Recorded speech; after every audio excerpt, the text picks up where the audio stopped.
चलिए आइए आज के इस संध्याकालीन में परमेश्वर के वचन का जो हमें काम मिला है प्रचार करने का, उसे शुरू करते हैं। ये प्रचार नहीं, ये स्टडी है। कोशिश करें कि अपने साथ बाइबल और पेन कॉपी लेकर रहें कि आत्मा जब कुछ बातों को बताए तो आप लोग उन्हें सुने, लिखें और उसे अपने मन में बसा लें, अपने हृदय में बसा लें कि ये बातें आप भी दूसरों तक पहुंचाने वाले हो। हम लोग आज के इस क्लास को, ये टीचिंग है, ये प्रीचिंग नहीं है। आपको परमेश्वर के वचन की बातों को समझने में आसानी हो, इसलिए ये टीचिंग दी जा रही है कि आप अपने जब बाइबल पढ़ने बैठें, अपने अध्ययन करें, तो ये सब बातें ध्यान में रखते हुए अध्ययन करें, तो आपको बाइबल की बातों को समझने में आसानी होगी। आज के समय को शुरू करने से पहले आइए हम एक प्रार्थना करते हैं। सभी कोई प्रार्थना के लिए आगे आएंगे। हालेलुया।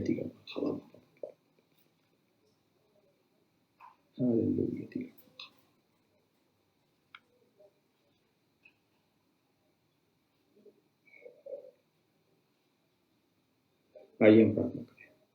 ये सामर्थ्य को कार्य पिता परमेश्वर, धन्यवाद आज के दिन के लिए जो आपने हमें देखने को मौका दिया। चुना सामर्थ्य को कार्य पिता परमेश्वर के आज के दिन को जी आपके नाम की महिमा स्तुति आराधना करें। स्वतः हमारा जीतों को लोक में रखा बहुत आयस, धन्यवाद। हम मिटने के आपके महाकरुणा का फल, आपकी दया हमारे जो प्रति भोर नहीं होती रहती, आपकी सच्चाई महान है। हाँ, सामर्थ्य परमेश्वर जीतों के लोक में पाए जाते हैं। कहते लोक में आपके नाम की महिमा स्तुति आराधना की गिनती नहीं होती है, जीतों के लोक में आपकी स्तुति में आराधना की गिनती होती है।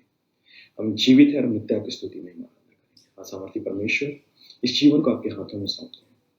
सब पता अपने हर एक दोष अपराध गुना आपके सामने निकार करते हैं। जितने दोष अपराध गुना किए, जाने मन जाने हमारे हर दोष अपराध गुना के इस मसीह के लहू से दूर कीजिए। आपका वचन जैसा लिखा है, किसी के पाप लाल रंग के गुनाह से हिम के न्याय श्वेत करेंगे, अगर वरदान की गुनाह से ऊन के न्याय ज्यादा करेंगे। इस मसीह के सामर्थ्य लहू से हम हर एक को सवाल कर पैर के नाप तो यीशु तक पवित्र कीजिए। हाँ, यीशु मसीह अपने लहू से हमें ढक दीजिए, कोई संशक्ति दुष्ट नजर से हमें कार्य न करने पाए।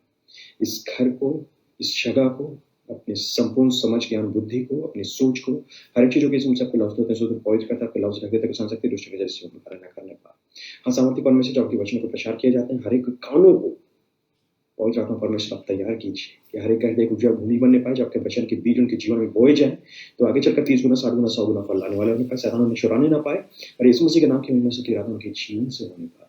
हाँ, सामर्थ्य परमेश्वर आपके नाम की महिमा स्तुति आराधना और बहुत ताकत से यीशु मसीह आपके नाम की महिमा स्तुति आराधना। इस समय को आपके हाथों में सौंपते पवित्र आत्मा परमेश्वर, बोलने में, सुनने में, हर एक बातों में यीशु मसीह के नाम की महिमा स्तुति आराधना। अपने आप को शून्य करते हैं और हर एक बातों में पवित्र आत्मा परमेश्वर आपको समर्पित करते हैं कि आप ही चलाइए कि हमारे जीवन से आपके नाम की महिमा स्तुति आराधना, हर एक कार्य में यीशु मसीह की महिमा।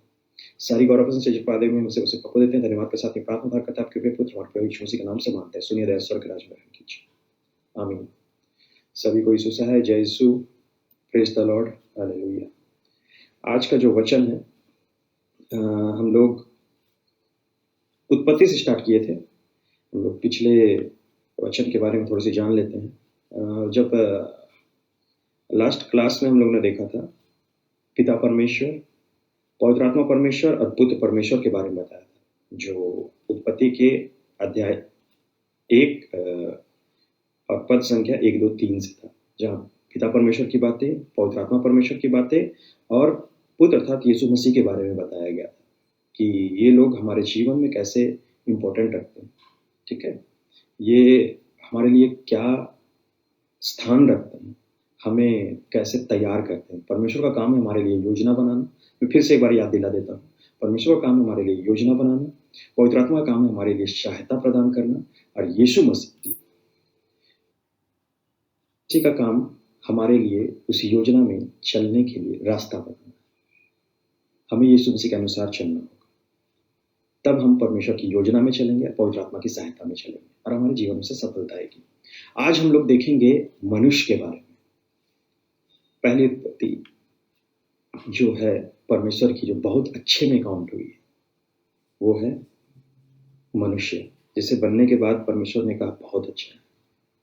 ठीक है, हम लोग देखेंगे उत्पत्ति का पहला अध्याय, उसका पद संख्या 26, उसमें क्या लिखा हुआ है, बाकी की बातें, उत्पत्ति की बातें लिखी हुई, पृथ्वी के बारे में क्या है, वो लोग आप लोग भी पढ़ेंगे तो आप ये सभी बातें आसानी से आपके समझ में आ जाएगी। मैं उन्हीं बातों को बताऊंगा जिन बातों को, जिनमें कुछ ऐसे तथ्य हैं जिन्हें समझने के लिए पवित्र आत्मा की सहायता चाहिए, जो पवित्र आत्मा परमेश्वर ने मुझे बताया है। जो बातें हैं वो बातें आप पढ़ेंगे, वो आपको ऐसे ही समझ में आ जाएगी। ये बातें को समझना थोड़ा सा मुश्किल है, इसलिए मैं उन बातों को आपके सामने प्रकट कर दे रहा हूँ कि आप जब बाइबल की स्टडी करें तो ये सब बातें आपको अच्छी तरह से समझ में आए।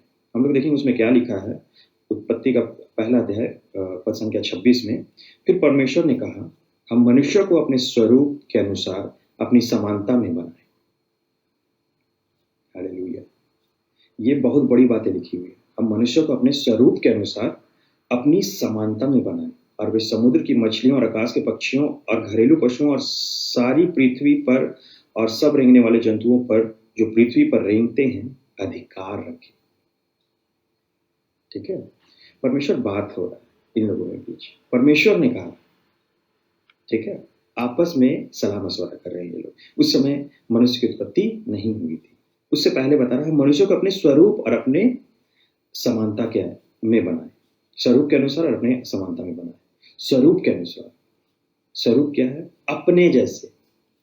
हम मनुष्य को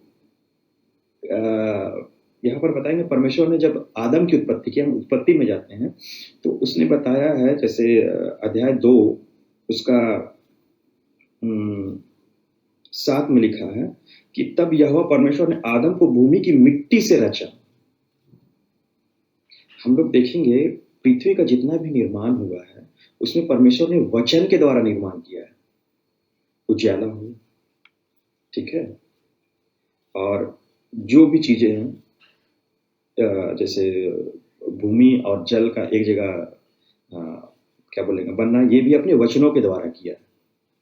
बट जब परमेश्वर ने मनुष्य का निर्माण किया, आदम का निर्माण किया, तो इसमें बताया है कि भूमि की मिट्टी से रचा।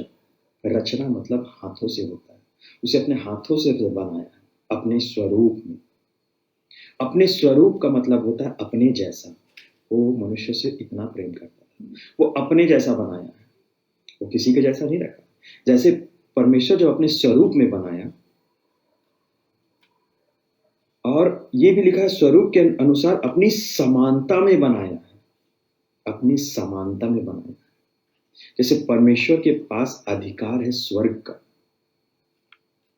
वैसे ही मनुष्य को अपने समानता में रखने के लिए पृथ्वी पर अधिकार दिया।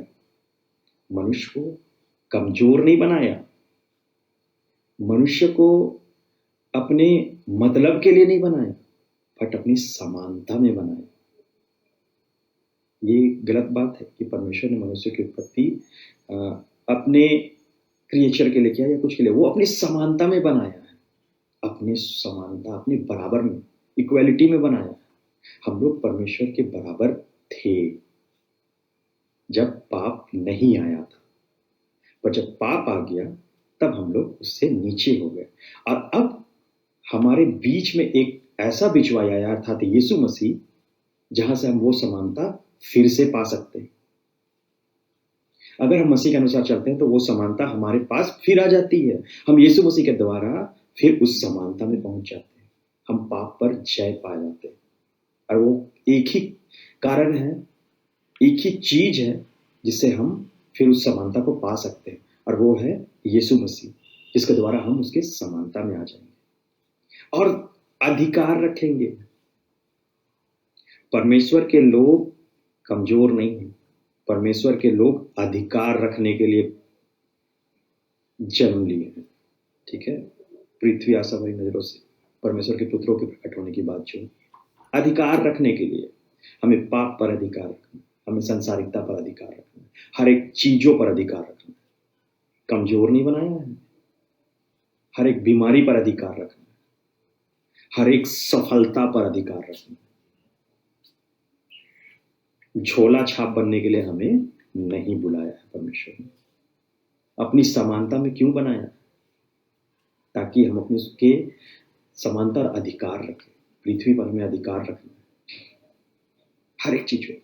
आज के समय में सबसे सामर्थ्य क्या है? पाप, जो हर एक को वश में किया हुआ है। हमें उस पाप को वश में करना, हमें उस चीजों को अपने अधिकार में रखना।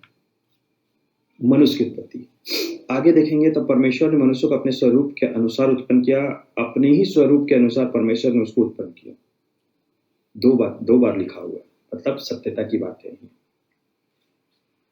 नर और नारी करके उसने मनुष्यों की सृष्टि की, नर और नारी करके उसने मनुष्यों की सृष्टि की। अब क्या अंतर है नर और नारी में? हम जानते हैं आदम की जब उत्पत्ति हुई तो परमेश्वर ने हर एक लोगों को उसके साथ मेल करके रखा। मेल करने से यह पता चला कि आदम से कोई पशु मेल ही नहीं खाता, उससे कोई भी पशु मेल ही नहीं खाता। तब उसने उसके लिए हवा की सृष्टि। कैसे? आदम को भारी नींद में डाल दिया। हम लोग देखेंगे दूसरा अध्याय का 18 से आगे लिखा हुआ है। तब कि और यहोवा परमेश्वर भूमि से सब जाति के बनेले पशुओं 2:19 में है, और यहोवा परमेश्वर भूमि में से सब जाति के बनेले पशुओं और आकाश के सब भांति के पक्षियों को रचकर आदम के पास ले आया। और देखो उसका क्या क्या नाम रखता है, वो अधिकार की बात है, ठीक है। और तब यहोवा परमेश्वर ने आदम को भारी नींद में डाला, और जब वह सो गया, ठीक है, यहाँ पर लिखा हुआ है आदम का अकेला रहना, 18 में लिखा हुआ है आदम का अकेला रहना अच्छा नहीं, मैं उसके लिए एक ऐसा सहायक बनाऊंगा जो उससे मेल खाए, ठीक है, जो उससे मेल खाए।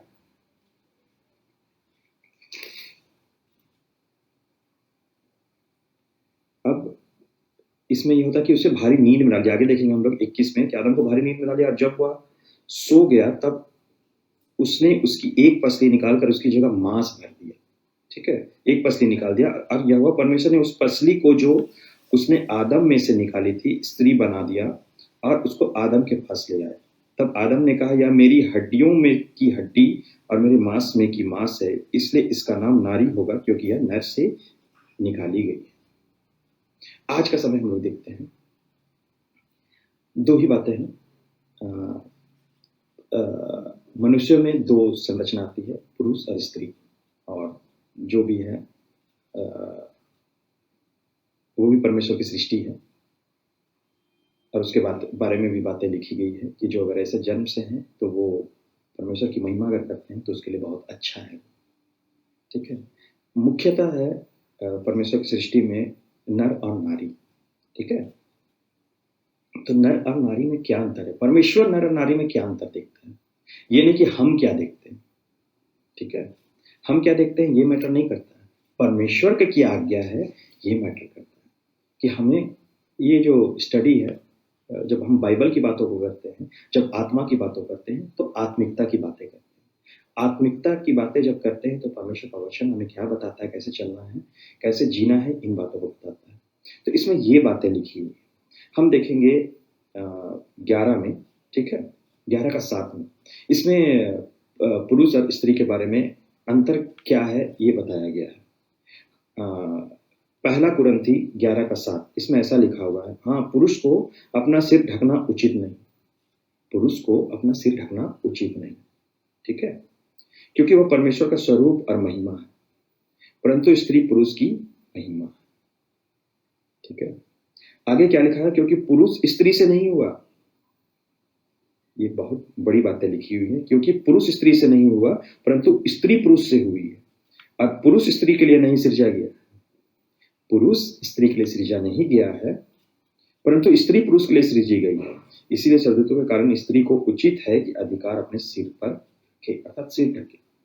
जब भी परमेश्वर की बातें होती है कुछ होती है, तो यहाँ ये बातें बोली गई है कि सिर ढकना नहीं चाहिए। ये मैं इसलिए पहन रहा हूँ कि बहुत ज्यादा ठंड है, ठीक है। ये उन बातों को नहीं है कि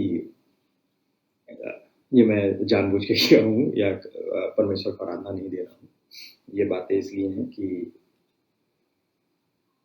यहाँ पर ठंड है और रहने, और इसकी वजह से मैं सिर ढका हुआ।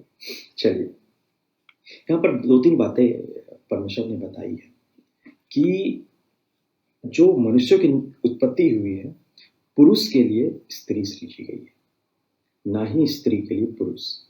दोनों का एक साथ रहना ज़रूरी है। इसीलिए परमेश्वर ने बोला है कि पुरुष अपने माता-पिता से अलग होकर अपनी पत्नी के संग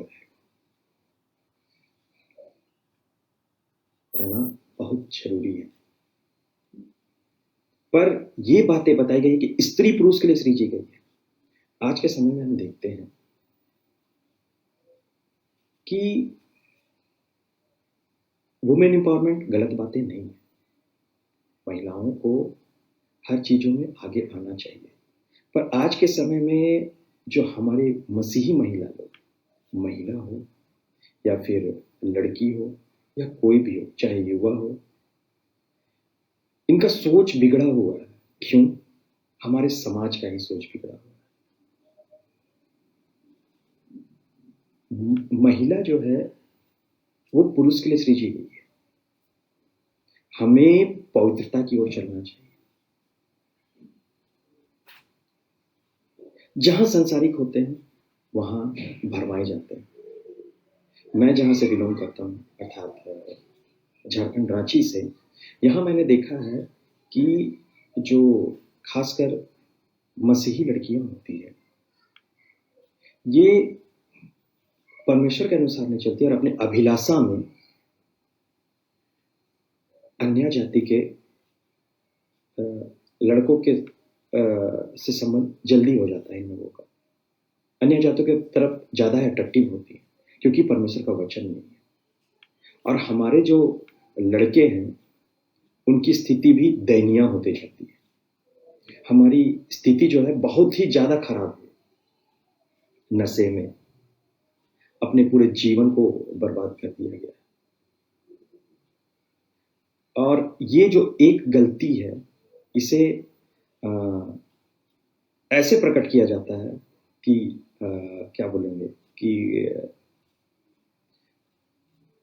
लड़कियों को हमारे मतलब क्या बोलेंगे, क्रिश्चियन लड़कियों को लड़कों से ज़्यादा ऊपर माना जाता है क्योंकि वो लोग अपने करियर को लेके ज़्यादा ही ध्यानमय होती है। ये बातें हमारी ओर से नहीं है क्योंकि हम परमेश्वर के वचनों को नहीं जानते हैं। लिखा हुआ कोई भी धर्मी नहीं, मेरे ज्ञान के ना होने से मेरी प्रजा नष्ट हुई जाती है। और ये चीज़ है। हम इसमें कोई दूसरी बात नहीं है कि हमारी जो लड़कियां हैं वो लड़कों से ज़्यादा सक्सेस रेट उनका ज़्यादा है। वो लोग ज़्यादा सफलता को पाती है। इसमें कोई दो राय नहीं है।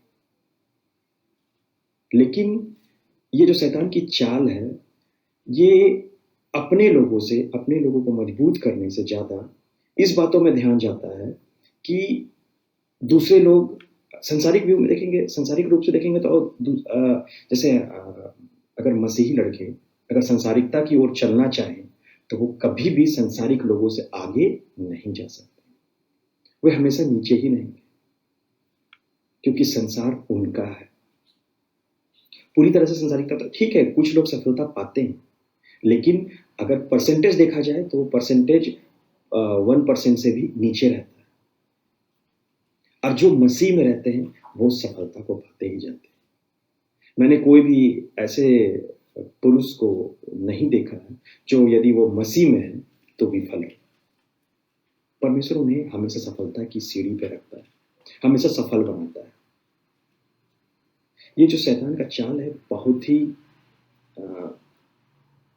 बहुत ही जोर से हमारे मसीह कलीसिया को जकड़ा हुआ है कि लोगों के मन में ये सोच आ गया है कि जो पुरुष है वो बेवकूफ है और जो स्त्री है वो सभी चीजों में आगे है। ये शैतान का एक बहुत बड़ा चाल है।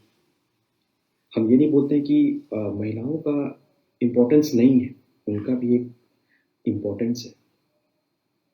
उनका काम अपने घर को संभालना है, अपने घर को सजाना है, अपने घर को संवारना है।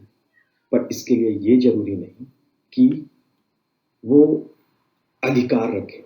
ये मैं अपने एंड से नहीं बोल रहा हूँ, ये आत्मा की बातें बता रही है, ये परमेश्वर की बातें। क्योंकि पुरुषों के लिए स्त्रियां सृजी गई हैं। ये बातें हैं। बहुत से घर टूटते हैं, इसके पीछे भी ये रीजन होता है कि लोग जब पहले ही मर्यादा को लांघ चुकी होती है, उनके लिए फिर आगे मर्यादा को लांघने में कोई दिक्कत नहीं है। और परमेश्वर, अब अनुग्रह का समय है। सबसे बड़ी बात है कि अभी अनुग्रह की समय है।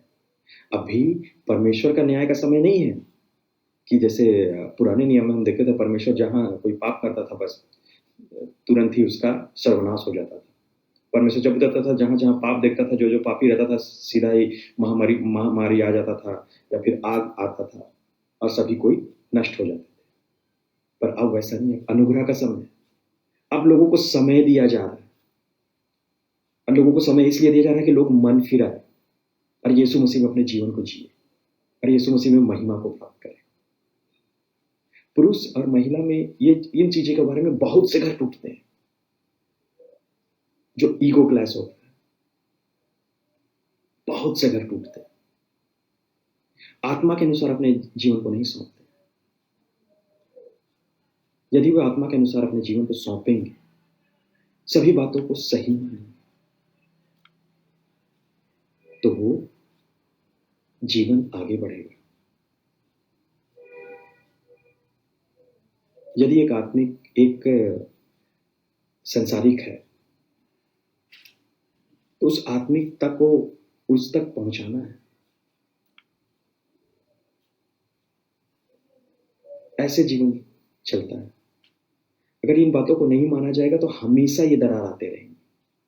और आज के समय में ये बढ़ता जा रहा है। मैं खुद भुक्तभोगी हूं इसका। आत्मिकता में हमेशा जो मनुष्यों में पुरुष है, उनके पास अधिकार है, और स्त्री जो है उस अधिकार का सुंदरता है। वो एक सुंदरता है।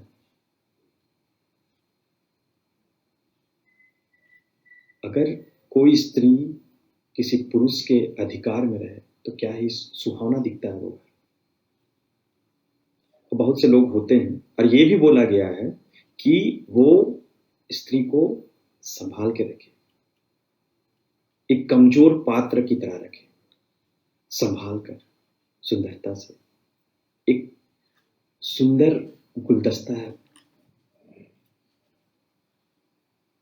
वो, एक बर्तन है, एक सुंदर बर्तन जिसे अच्छी तरह से रखा जाता है, संभाल कर रखा जाता है। उसे दबा कर नहीं रखा जाता, उसे कहीं छिपा कर नहीं रखा जाता।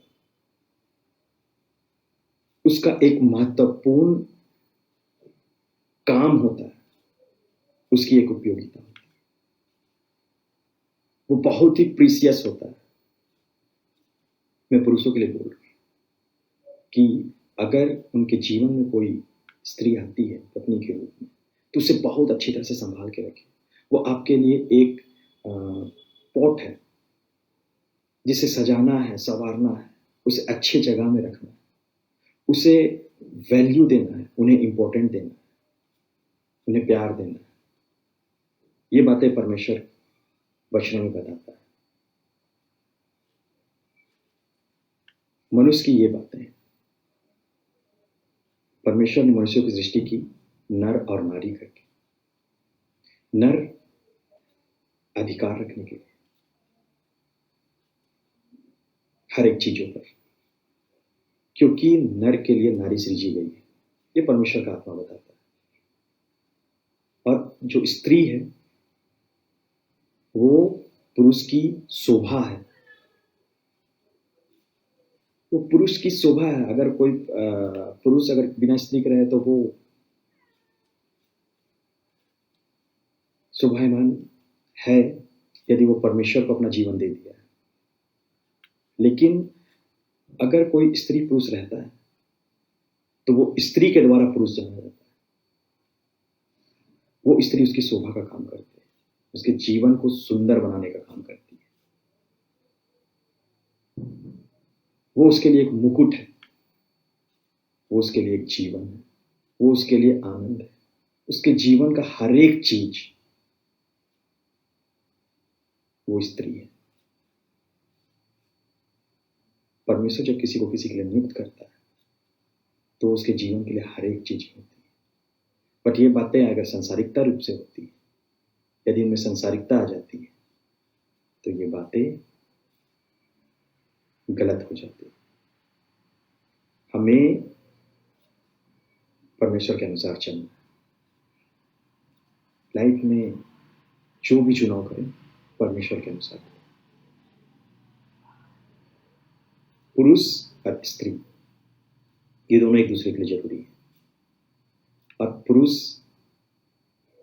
हमेशा परमेश्वर की समानता में है, और स्त्री पुरुष के लिए एक शोभायमान मुकुट है, एक शोभा है, उसका जीवन है, उसका आनंद है। परमेश्वर इन बातों के द्वारा आप सबों को बहुत तायत से आशीष दे। पिछले परमेश्वर के बारे में, पवित्र आत्मा के बारे में, यीशु मसीह के बारे में, आज हमने पढ़ा मनुष्यों के बारे में, नर और नारी, पुरुष और स्त्री के बारे में, कि कैसे परमेश्वर ने इनकी रचना की, क्यों रचना की, क्या अधिकार दिया, और उनके जीवन का जीने का मकसद क्या है। परमेश्वर इन बातों के द्वारा आपको बहुत आशीष दे। आइए हम लोग प्रार्थना करते हैं कि परमेश्वर इनके द्वारा आपको बहुत आशीष दे। हम लोग आने वाले समय में एक व्हाट्सएप ग्रुप बनाने वाले हैं, और उसमें यदि आप लोगों को कुछ भी चीज़ों का डाउट हो, चाहे कैरियर को लेकर, चाहे क्या करना चाहिए, क्या नहीं करना चाहिए, आपको कुछ समझ में नहीं आ रहा है, बाइबल की कुछ जानकारी चाहिए, अपने परेशानियों को लेकर कुछ जानकारी चाहिए, तो आप लोग उसमें जुड़ सकते हैं। वो नंबर आप लोगों को मैसेज के थ्रू और सभी चीज़ों के थ्रू जुड़ जाएगा, और जो आप लोगों का क्वेरी होगा उसे मैं वीडियो में आप लोगों को शेयर कर दूँगा। परमेश्वर की आशीष आप लोगों के साथ। आइए हम प्रार्थना करें। ये सामर्थ्य पिता परमेश्वर, धन्यवाद कि आपने हमें आज के इस दिन में अपनी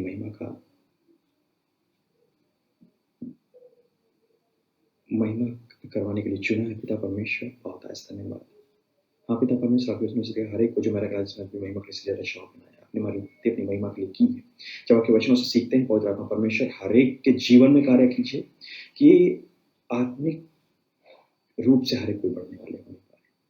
ये स्टडी जो है परमेश्वर की महिमा में आगे बढ़ने पाए, आपका नाम हमेशा हमारे लिए ऊपर होने पाए। हाँ यीशु मसीह, अपने लहू से हमारे को ढक लीजिए, पवित्र आत्मा परमेश्वर हमारे को संचालित कीजिए कि हम मसीह में चलने वाले हों। आपके नाम की स्तुति आराधना हमारे जीवन से बहुत अच्छा होने पाए। सब कुछ आपके हाथों में पिता परमेश्वर, आप चलाइए और मार्ग दिखलाइए। आज पिता परमेश्वर जितने कोई भी जुड़े हैं, पवित्र आत्मा परमेश्वर हर एक को चले, हर एक के हृदय में वचन के बीज बो दीजिए। आपकी महिमा बहुत अच्छा होने पाए। हाँ पिता परमेश्वर, सब कुछ आपके हाथों में है। जीवन, इस जीवन का हर एक पल अपनी महिमा में लेके चलिए पिता परमेश्वर। सारी गौरव सजट वायदर में मसीह से आपको देते हैं। धन्यवाद के साथ ये प्रार्थना करता के पवित्र आपको यीशु मसीह के नाम से मानते हैं। सुनिए दया स्वर्ग के राज में ग्रहण कीजिए। आमीन आमीन आमीन। चलिए, परमेश्वर की महिमा आप हर एक के जीवन से हो, और परमेश्वर का आत्मा हर एक के जीवन में कार्य करे। धन्यवाद।